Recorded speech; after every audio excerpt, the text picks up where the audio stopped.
Dans cet épisode, nous plongeons au cœur du PK, le parcours d'éducation culturelle et artistique, un dispositif qui vise à offrir à tous les élèves un accès égal à la culture et à l'art tout au long de leur scolarité. Avec nos invités, découvrez comment le PK transforme les pratiques pédagogiques en renforçant la dimension culturelle dans tous les apprentissages.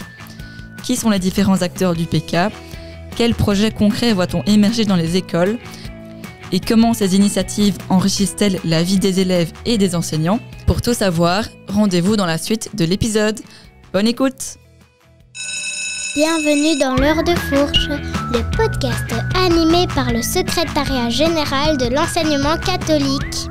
Si vous êtes acteur de l'enseignement et à la recherche de témoignages inspirants, de conseils, d'outils et d'actualités, vous êtes au bon endroit. Installez-vous confortablement et préparez-vous à être inspiré par l'heure de fourche. Bonjour à toutes et tous, bienvenue dans le 7e épisode de la saison 2 de l'heure de fourche. Dans l'épisode d'aujourd'hui, nous parlons du PK, donc le parcours d'éducation culturelle et artistique qui vise à renforcer les liens entre le monde culturel et scolaire. Donc ce dispositif est initié dans le cadre du pacte d'excellence et poursuit un double objectif: offrir à tous les élèves un accès équitable à l'art et à la culture dès la maternelle. Et il vise également à renforcer la dimension culturelle dans tous les domaines d'apprentissage, donc quel que soit le cours, et ce jusqu'à la fin de l'école secondaire. Et donc pour mettre en œuvre cette démarche, il y a plusieurs acteurs. Et aujourd'hui, nous allons accueillir différents acteurs du PK. Donc, nous allons accueillir Benoît Manil, qui est référent culturel PK, Céline Culot, qui est enseignante déléguée PK à l'école fondamentale Sainte-Agnès à Rexensart, et Laurence Huillon, qui est l'ancienne directrice de cette école. Bienvenue à vous. Bonjour. Merci, bonjour. Alors, ma première question, très simple, c'est est-ce que quelqu'un peut m'expliquer c'est quoi le PK en fait ? Quels sont les objectifs ? Dans quel cadre ça a été créé ? Alors je veux bien me lancer et puis chacun pourra y apporter sa touche en fonction de son vécu. Tout d'abord, le PK, c'est une réforme qui fait partie de l'ensemble des réformes qui constituent le pacte pour un enseignement d'excellence.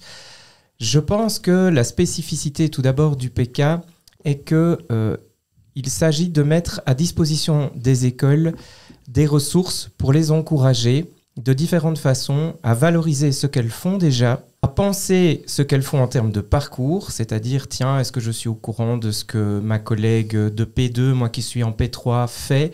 Tiens, est-ce qu'on est beaucoup tourné autour de la musique et qu'on aimerait s'ouvrir à autre chose ? Et donc, je pense que ce parcours existait déjà, tout comme les enfants vivent et vivaient un parcours scolaire, global, et la dimension culturelle et artistique, qui se vit dans l'école ou avec des partenaires en dehors de l'école, est plus prise en compte dans sa globalité. Ok. Et toi, donc, tu es référent culturel. Est-ce que tu peux expliquer c'est quoi ton rôle, tes missions ? J'ai envie de dire qu'on les a découvertes au fur et à mesure qu'on rencontrait les écoles. Alors, notre premier souci, c'est de répondre aux attentes du terrain.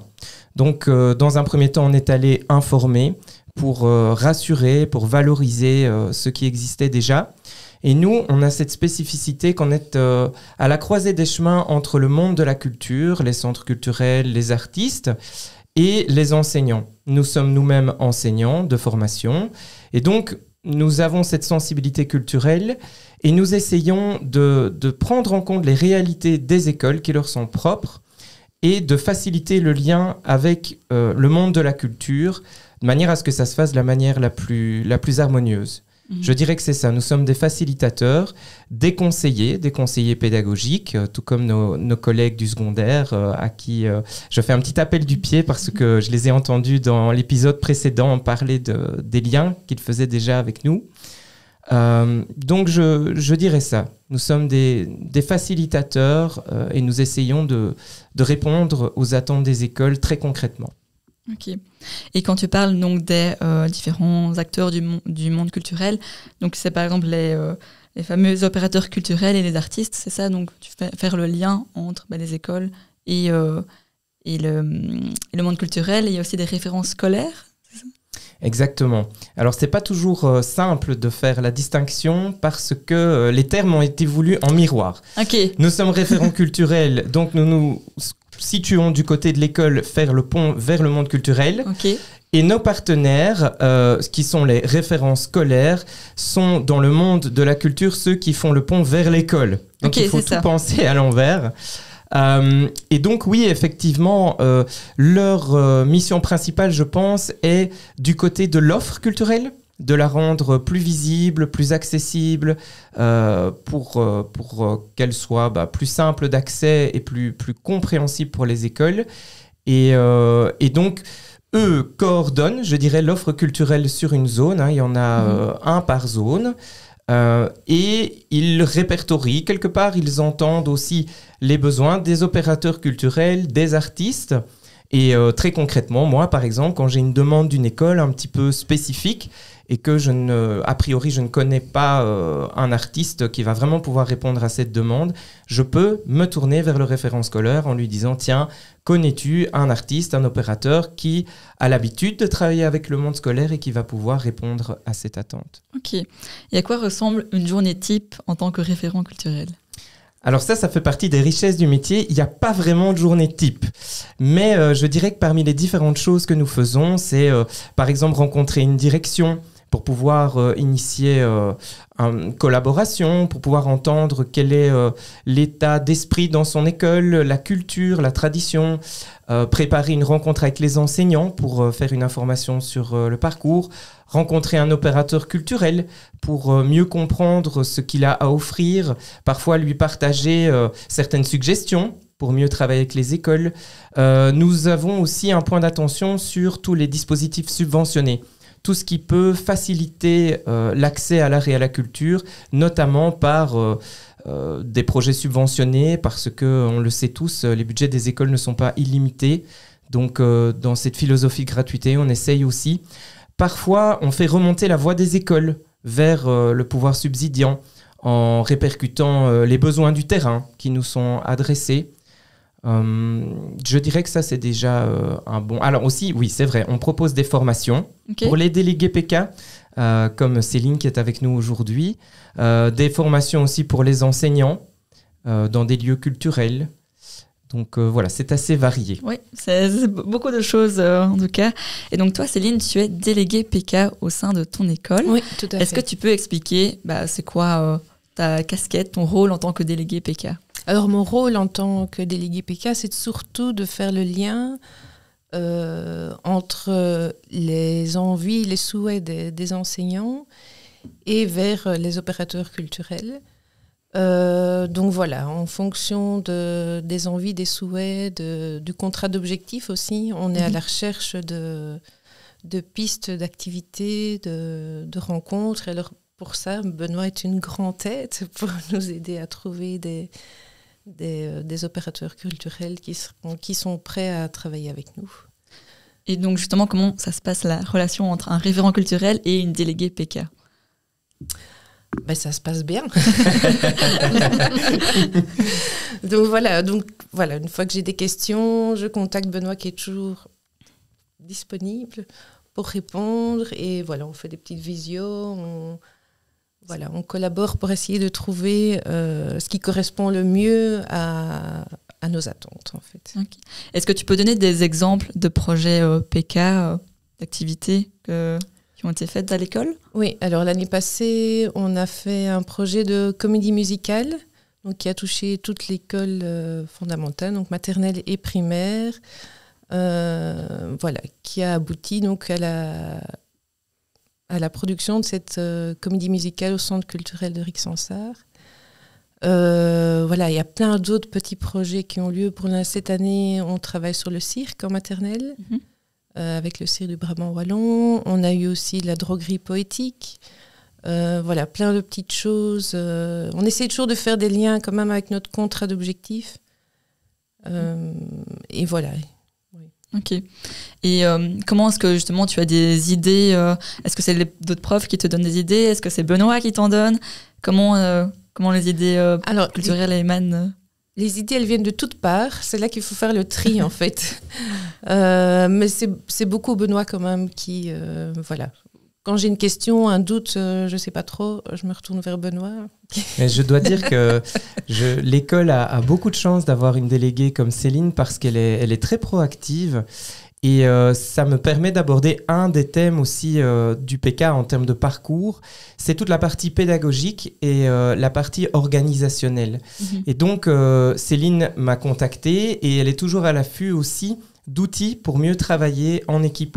Et donc, elle a pu, avec certains outils que je lui ai proposés, tout simplement, concevoir un panneau visuel, pratique, qui permet aussi de communiquer éventuellement avec les parents, qui reprenait les différentes composantes du parcours qu'un enfant, qu'un élève vit tout au long de sa vie, de sa scolarité au travers de l'école.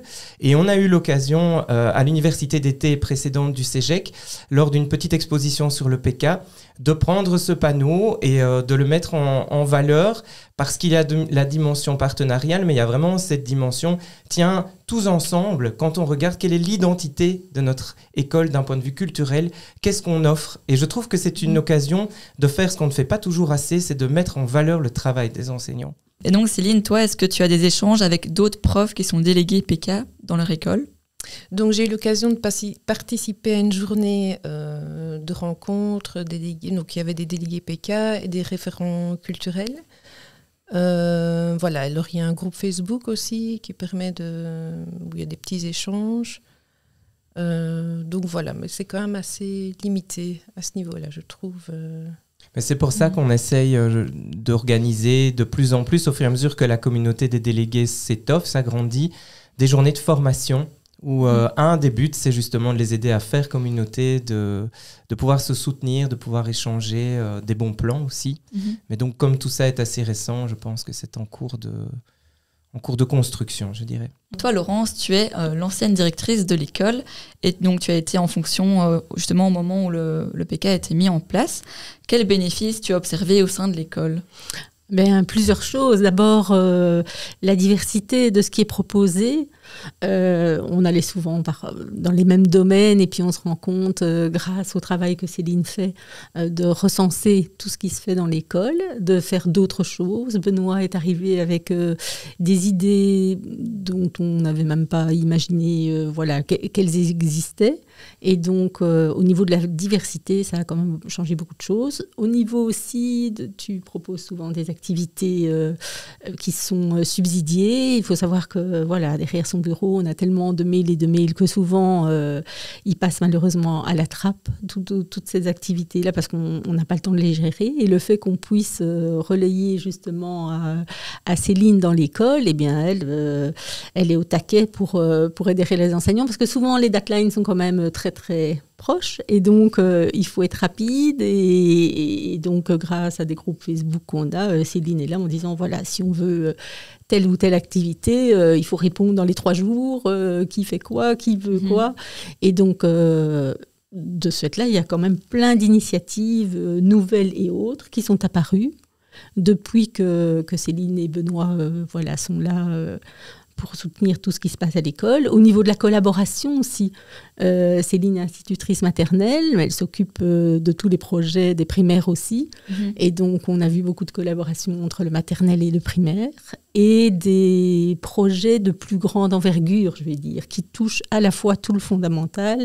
Céline parlait du contrat d'objectif, où on essayait de relier effectivement des activités.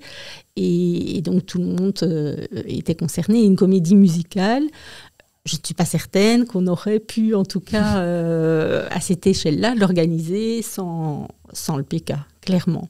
Et le fait d'avoir ce parcours, donc ce recensement de toutes les activités qui sont effectuées, eh bien, on évite aussi toutes les redondances, parce qu'il y en a toujours, et on ne sait pas toujours ce que fait son collègue 3 classes en dessous. Et donc, une grande richesse pour les élèves, finalement.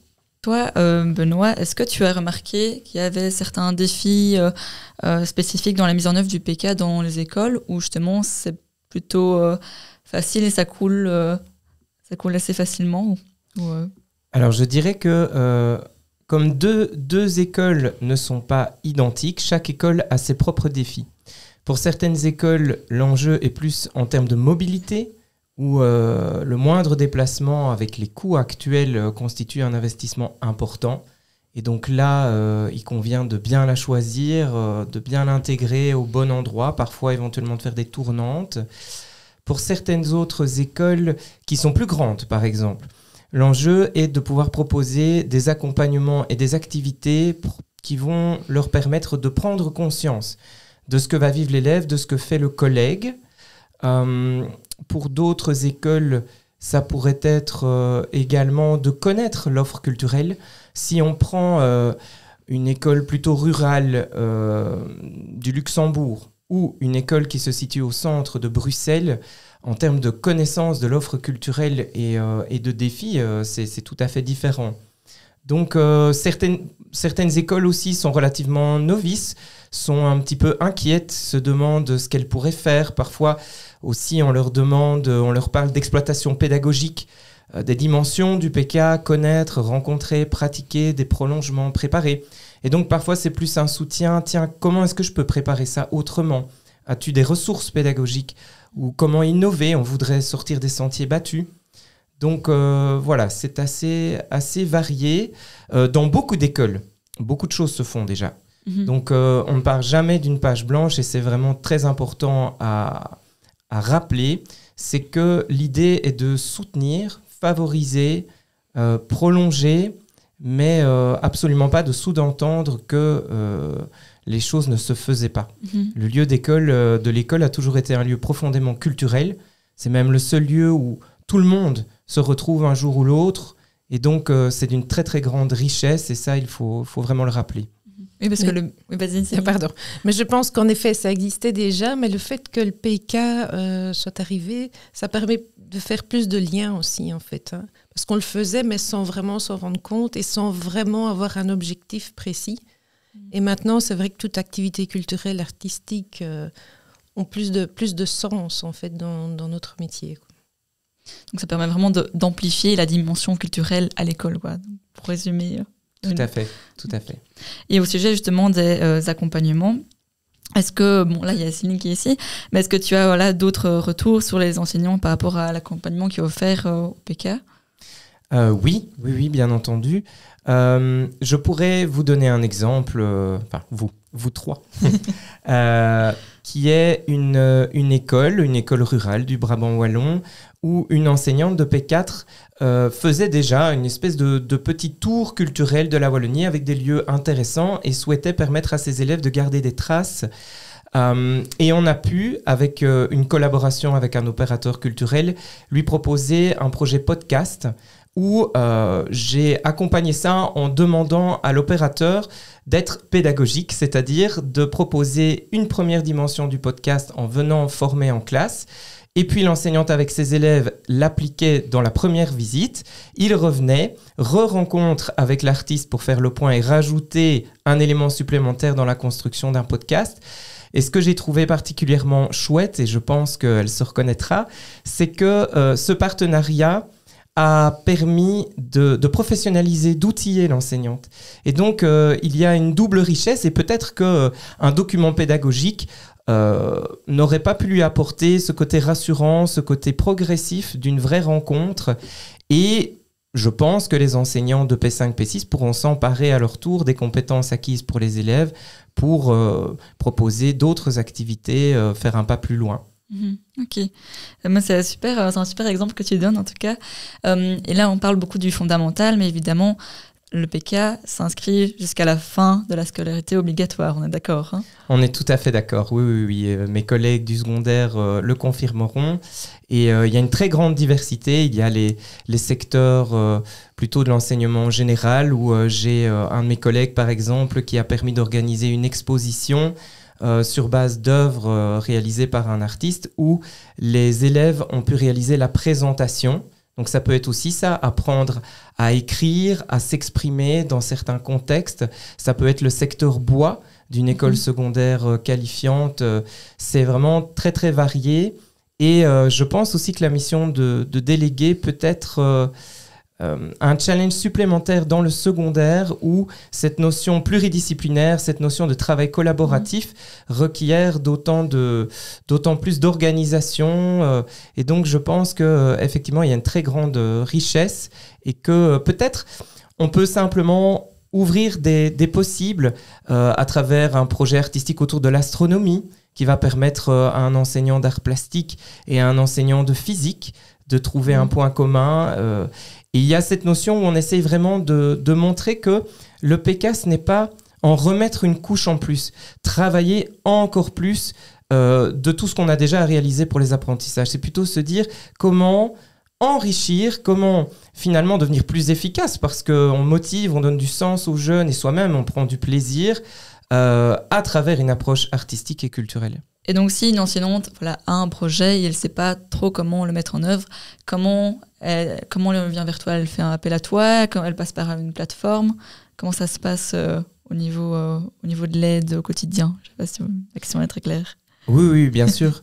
En fait, nous ne sommes pas des incontournables où on ne peut rien faire si ça ne passe pas par nous. Donc, bien sûr, il y a des tas d'outils et parfois, une demande d'école consiste simplement à ce que je leur transmette des outils, des plateformes, des Padlet, et ils sont déjà relativement autonomes et donc ils ne sont pas en demande d'autres choses. Il y a le référent scolaire. Je veux dire, chaque zone a son référent scolaire, donc on peut aussi s'adresser à lui en disant « Nous cherchons tel artiste, tel projet ». C'est tout à fait possible. Donc je dirais qu'on peut faire appel à nous pour de l'accompagnement, on peut faire appel à nous pour de la documentation. Il y a des sites assez bien faits. Je vais donner un exemple tout simple qui est eClass, qui est assez mal visibilisé, je trouve, pas si simple d'accès. Je vois des regards qui... Tout à fait. mais qui est riche en ressources et c'est gratuit pour les enseignants puisque c'est financé par la fédération. Il y a des tas de choses en fait qui existent et parfois parce qu'un enseignant qui donne cours n'a pas toujours le temps, parce que c'est vrai que ça peut assez vite devenir chronophage, d'agréger toute cette offre et donc nous on peut parfois simplement prendre ce temps de collecter les informations et les ressources pour les mettre un petit peu prédigérées, j'ai envie de dire, à leur disposition.